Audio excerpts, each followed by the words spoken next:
putting that Fidelity Asset Management. So, we took a kind of a couple steps in between to kind of not have the keys on site or what have you at that time. But yeah, I think we were the first U.S. pension fund to have exposure to Bitcoin directly through that mechanism. So what was it that drew you to Bitcoin as an investment at that time? Was it kind of like your macro background? Yeah, no, I think so. I mean, definitely that was the first thing that originally took me off to Bitcoin because up in the Bay Area, it's a relatively small circle of macro hedge funds. You have Peter Thiel, who was running Clarion back in the day. You have Dan Moorhead, who runs Pantera, and then John Burbank, who runs Passport Capital, and they're all right there. Pete Brigger for Fortress down there. So I think being in that circle, you kind of couldn't help but come into contact with Bitcoin. So I think I first started hearing about Bitcoin in probably 2014. 2016 was when I first pulled the trigger on Bitcoin after I had that run up to 1,000. I was like, oh, wow, this is real. Something's happening here. Yep, cup I, handle in 2016. yep. I was like, I need to pay attention now. I'm like, that got my attention. That was my wake up call. So I got into my first Bitcoin in 2016 at like 456. Yeah. Yeah. But I was pretty late to the party relative to a lot of people at this conference. you know. Yeah, that's great. So switching back to Blockstream Asset Management, what is the vision and the philosophy behind this new venture? Yeah, so I think what we're trying to do at Blockstream Asset Management is we're trying to help facilitate bridging the two worlds, traditional finance with Bitcoin and blockchain technology. And so we're trying to create some products that can be kind of a link between the two worlds. Okay. And that's kind of the original idea here. And also a secondary thing is also we want to try to help spin the flywheel faster for Bitcoin. That's really important to Adam and I that we are contributing to the community and trying to help facilitate unlocking bottlenecks that might currently exist in that community. Great. And what kind of investors are you guys targeting? Well, I actually just flew in this morning from Miami. We're at iConnections, and that's probably the largest U.S. Conference for LPs and GPs to come together. And the investors that we're targeting, we actually had like 50 meeting requests, and we had to shut it down because they only have like 18 slots a day, and we ended up splitting our group into two.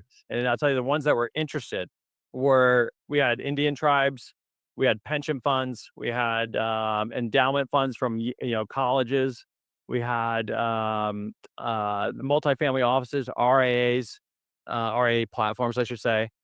We had, a single family offices from all over the world. So we had a really wide mix of folks that were stopping by that wanted to learn more about what we're trying to do. And this is more than people just looking for Bitcoin exposure, right? They can get that pretty easily. So what are the kind of strategies that you guys are running now? Yeah. So we are trying to build strategies that will complement the options that are out there that I think most of the investors that we were meeting would consider, which are really the ETFs. So most of the investors that we spoke to are in the ETFs, or maybe they have some exposure via venture capital investments, but those tend to be more to the altcoins, and they've had a mixed road on the altcoin journey.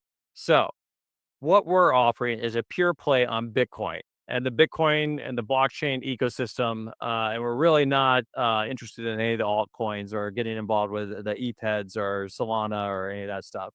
Um, so, our products are really meant and they are really designed to be complementary to passive investments, which we think is where most of these investors are starting. They're starting with a passive allocation to Bitcoin. That could be through an ETF, or it could be in some cases more sophisticated investors that actually own the Bitcoin and custodian it somewhere. But we did see that almost every investor we spoke to was pretty interested in what kind of custody we were going to be using. Yeah, I'm sure. Yeah. What are the types of funds? So we have 3 funds that we're going to be launching. We have a what we're calling the Blockstream Yield Fund, which will be basically like a money market fund for Bitcoin. Okay. That will probably have a yield target of call it 2 to 4%. So it'd be a low return, low fee product, but really hopefully that one that we can scale over time. The second fund that and that's really that fund I would say is really meant for crypto treasuries, Bitcoin treasuries, and for hodlers. And we just really want to try to help Bitcoin savers get to that next step and actually earn a return on their Bitcoin. The Bitcoin Income Fund, I would say, is kind of like an intermediate step for investors that maybe are crypto curious, but not quite sure they're ready to embrace the volatility of Bitcoin. And so on that fund, we're looking to basically structure asset based loans where Bitcoin is the collateral, is the asset. And so there we'll be looking to do, anything from overnight to 12-month loans, anything from 25 to call it 80%, LTVs, and then we'll matrix price the interest rates on that. We think that that market, staying under the 5 million, where it starts to get much more efficient. Staying under 5 million size loans, we think we can do probably 8 to 12 on that. We're also going to make a feature for investors. So if you're crypto curious and you want to dip a toe and you want to get the return in fiat, so that you can just kind of get your board more educated about crypto. But let's say after 6 months, a year, they're like, hey, this is kind of interesting. We're going to let them toggle and select to receive the interest in Bitcoin. And so they can start dollar cost averaging slowly into Bitcoin. And so we think that'll be a great way to try to bring in investors that maybe aren't quite there yet. And the So what are the details kind of behind those loans? Are you doing bespoke structured loans with individual counterparties, or are you on trading platforms like HODL HODL or Debify, or peer-to-peer on lending on Bitfinex? Yep. Yep. So we are running right now peer to peer on Bitfinex, actually, for proprietary accounts internally. So we've already got this kind of sandboxing, and we will plan to make that a big part of the program. We're super supportive of the Bitfinex ecosystem. We think you guys are amazing. We also want to try to help support those platforms that you mentioned, like HODL HODL, like Debify, like Unchained Capital in the U.S. Right? We want to try to help those platforms grow and expand their market. So we'll be doing that as well. We'll also be doing one-off custom loans using our multi-sig technology and using the Blockstream technology to support that, to make loans to crypto treasuries. So, there's a lot of Bitcoin treasuries, startups that were funded with Bitcoin at 17, 20,000, 30,000 that now have, they're originally funded for 18 to 36 months of runway. And now they've got 5 to 7 years or 10 years of runway. And rather than selling Bitcoin, they're like, hey, let's borrow it. And we want to help them do that. So that's another one of our initiatives. We're working closely with some of our peers in the space to try to help them, facilitate that with startups they're funding. And we're really excited about that because we think that's like a very unique sourcing a mechanism for us versus any other players in the space. What are the and so these are kind of the funds and strategies that you were talking to these investors about in Miami. That's right. What kind of questions did you get from them? I'm curious. Well, what's the worst case scenario? Well, what can happen here? And, is it possible that there will be a flash crash? And, would we get stopped out? And, so a lot of the Because questions the that, Bitcoin lending has, kind of a mixed track record, yeah, right? yeah, and so we do think it's very important. I mean, I was a CIO of the Santa Clara VTA. We had $3.5 billion, and we're a manager of managers, right? So you have to do the due diligence. You have to go in it. If we're going to lend to a platform like, let's say, a HODL HODL or an Unchained or Debify, one of these really entrepreneurial great platforms, you got to go in there and peel back the onion and vet it and make sure you're comfortable with it. And it might even be possible to set up bankruptcy remote structures there for our SMAs that we could set up with them. So we think there's a lot of ways that we can try to improve on these things. The the other option here is really doing bespoke loans, right? We have a sight line of visibility for several $100 million of loans that we can write for Bitcoin treasuries. And that could be set up with a multi-sig, wallet where you are the bar. Let's say you get, say Jesse says, hey, Sean, I'll lend you $1 million. You put up 2 million of Bitcoin. We'll have Komenu, which is a company that we just invested in, serve as a neutral third party custody. If that loan gets down to 60 cents on the dollar, we need you to top up to your maintenance margin, right? Or that contract is subject to liquidation. We think that is a really cool, unique way to do these types of loans without ever hitting an exchange or platform. So we will definitely be doing that. We will definitely be, I think, kind of pioneering that space and doing that. Yeah, I wanted to ask that question to Adam today. We actually got stuck for time on the panel that we did Yeah. today, but I wanted to ask him about the Comeno investment and what was kind of the strategy there, and how I Yep. suspect that fits into what you're doing. And I think with all the security tokens on Liquid, which kind of ties back to what I'm doing. Yep. So I didn't get a chance to ask him. I don't know if you can talk about that or. Well, a little bit. I mean, it is a different group within Blockstream, but I will say that one of the motivators there for that transaction is that institutional investors are demanding, safekeeping and qualified custodians. And so for us on our product roadmap, we thought, this would be a critical building block to help us offer a, kind of full stack solution to investors and also to our asset management offerings so that we can partner with Komenu as the custodian of the funds that we're managing. And we know that Camino is being run well, right? We don't know what's going on with anyone else. So Yeah, of course, that's one of the big impediments to Bitcoin, like institutional adoption has been those, regulatory and mandate restrictions on things like, hey, you can't have your trading counterparty also be your like custodial counterparty right. and all of that. So you need to split that out, right? That's right. Yes. Yeah. Yeah. And so I mean, we are surveying the market right now. I think we'll have probably 40 different trading counterparties on our funds. So I think we'll have quite a bit of liquidity. I think we plan to use the OTC markets pretty heavily for the US stuff so that we can really try to, be competitive with the offshore stuff. Obviously, the last 4 years were quite challenging for any US based fund that was going to participate in this space, but things are changing in the United States. And I think, We'll see. yeah, I think, we're arriving late, but we're going to arrive with a lot of force. I think the US markets are going to start really getting involved. Yeah, that's interesting. So you mentioned, about the how this blockstream asset management and what you're doing is I guess maybe also security tokens as well, like how this ties in with your core competency of technological capabilities. And you mentioned using the technology to facilitate bespoke loans. What about tokenization? Will any of the BAM funds be tokenized? Yeah, yeah. So I think that's definitely on the roadmap. And you may have seen that Apollo just announced earlier today or yesterday, I think it was, that they are using Securitize to tokenize a private credit fund that will be doing some lending in this space. So the playing field is already changing. It's changing fast. I think we have far superior technology to Apollo. I know a lot of folks at Apollo, so I feel pretty comfortable saying this. Um, our technology would run circles around theirs. And I think that, what we will end up doing is we will partner with some of our ecosystem, partners to have our funds tokenized. Stoker has been very close collaborative partner with Blockstream. We did the Blockstream mining note. They tokenized that. Adam worked very closely with them to develop the concepts and ideas on that note. That note returned 10. That was a 3-year note that returned 10.2% annualized for 3 years, or 30.6% over that 3-year period above Bitcoin. Yeah, that's on Above a Bitcoin Bitcoin. basis, not a dollar. Right. If you looked at it on a dollar basis, you're talking triple digit returns on that note. So it was a really interesting product. We do have a third fund that I think we missed as the Alpha Fund. And our Alpha Fund is the one that I'm referencing when I say we're going to have probably 40 different counterparties. The Alpha Fund will be really kind of geared towards the audience that's maybe a little further along the crypto journey, that maybe already has an exposure to a passive investment in Bitcoin, and now they're looking for active management to serve as a satellite around that core position.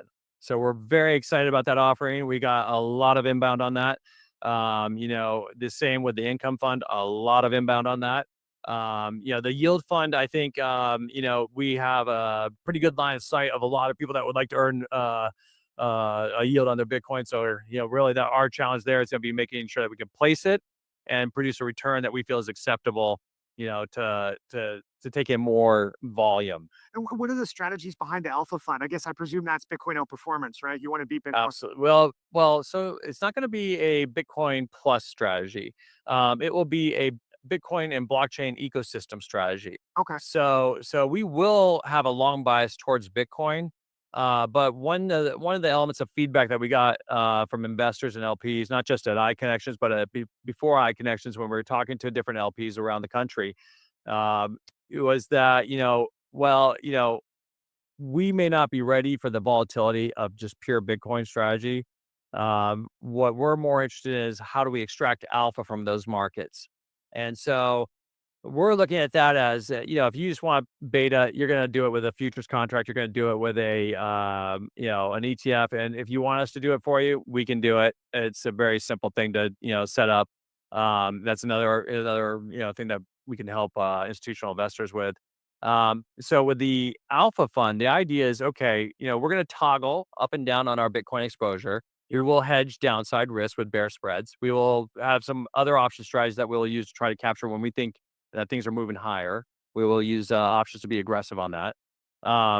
If you look at the options market on the Bitcoin ecosystem, you would expect the smile of the curve to be pretty efficient. I actually spent 4 years down at the Chicago Board of Trade trading futures and options. And, this is old Sheldon Natenberg, option pricing and volatility here. So I don't want to go like way off the deep end here with you, but, the curve should be smooth, and it's not. The curve is not smooth. So the different maturities, the different strikes are kinked in funny ways. And there's an opportunity there to arb that out. I mean, you can buy and sell and, different strikes, different maturities, and arb out the kink and make a smooth face or smile. So we think that there's just these great opportunities that there's just not enough capital chasing them and, trying to, make the market more efficient. So we want to pursue that. We're also looking at basis trades. I mean, I'm sure you're well aware of that, and most of your viewers are probably well aware of that. But you can knock in 12, 14% just, selling spot or selling futures and buying spot and rolling down. Why wouldn't you do that all day long? If you got a, there's no free lunch in economics, right? But if somebody's offering you 12, 14 risk free, you should be doing that, and you should eat heartily. So that's another one. I mean, we think there's still opportunities to arbitrage between exchanges. We think there's opportunities to for high frequency trading. Now, some of these areas, we will not build that internally. Like for example, with high frequency trading, I don't think that would make sense for us, but we will partner with other entities that will, do an SMA with. And what's the timeline for the launch of this on these products? Separately managed account for viewers. Um, so we are in process right now of launching, and we will expect to be taking in outside capital in the end of the first quarter. Okay, okay, Yeah. great. And between the variety of funds that you have offered, where is kind of like the view for synergies between the funds? How do you see them complementing each other? Yeah, so that's a great question. I think, when we stepped back and we were kind of looking at road mapping out Blockstream Asset Management, we kind of thought, okay, you kind of have certain core buckets. You got your exchanges, right? And our alpha fund is going to be very focused on the exchanges and payments area to see where we can arb out. Um, you have borrowing, right? That's our income fund. Yeah. You have lending. That's our yield fund, our Bitcoin money market fund, right? And then you have kind of store of value, right? So we will offer institutional customers that have 50 million or more that they're willing to put to work. We will also help them with custody and Bitcoin via Kamenu. So, we want to be a one-stop shop for institutional investors that want to be able to come into the Bitcoin ecosystem, and we want to make sure that we're providing an institutional grade infrastructure, right? So I managed public pension plan assets for 10 years. There's really no higher standard than that, to be very candid. You have to dot the I's, check across the T's, or you will be tarred and feathered in the newspaper. And rightly so. Yeah. Yeah. So I think, that's what we're really trying to build. We want to build a battleship in the Bitcoin ecosystem. That's all we're doing. We're not going into altcoins. We're not, participating outside of that ecosystem. Yeah. All right. Last question. How do you think this new product offering is going to impact markets in general and Bitcoin adoption? Well, I think it's gonna, in a perfect world, I think this could scale to tens of billions of dollars over time across these funds, and frankly, it might even be bigger than that. So look out, BlackRock. Um, Shots fired. yeah, BlackRock is great for passive, but if you want active management, you should talk to us. As a Another bitter active guy. Yeah, yeah, yeah.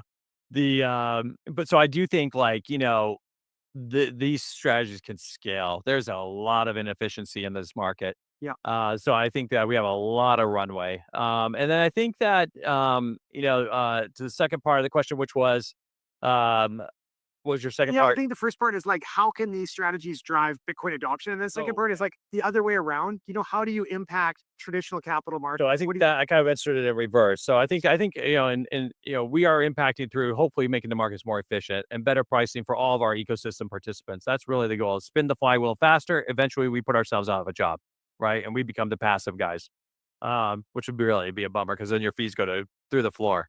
Uh, but but on the other side, adoption. So institutional investors, I could tell you firsthand, having talked to 100 of them over the last week, that institutions are looking for an institutional quality solution. What's available right now is, it is mixed product where you're getting Bitcoin plus something else. In fact, some of our competitors, who I shall relieve nameless because I don't want to make too many enemies on this podcast, um, are now actually striking out and saying in their marketing literature that they are not trading tokens. Right? So clearly they got burned and they got pushback from investors and they're actually having to point it out that they're not going to make that mistake a second time.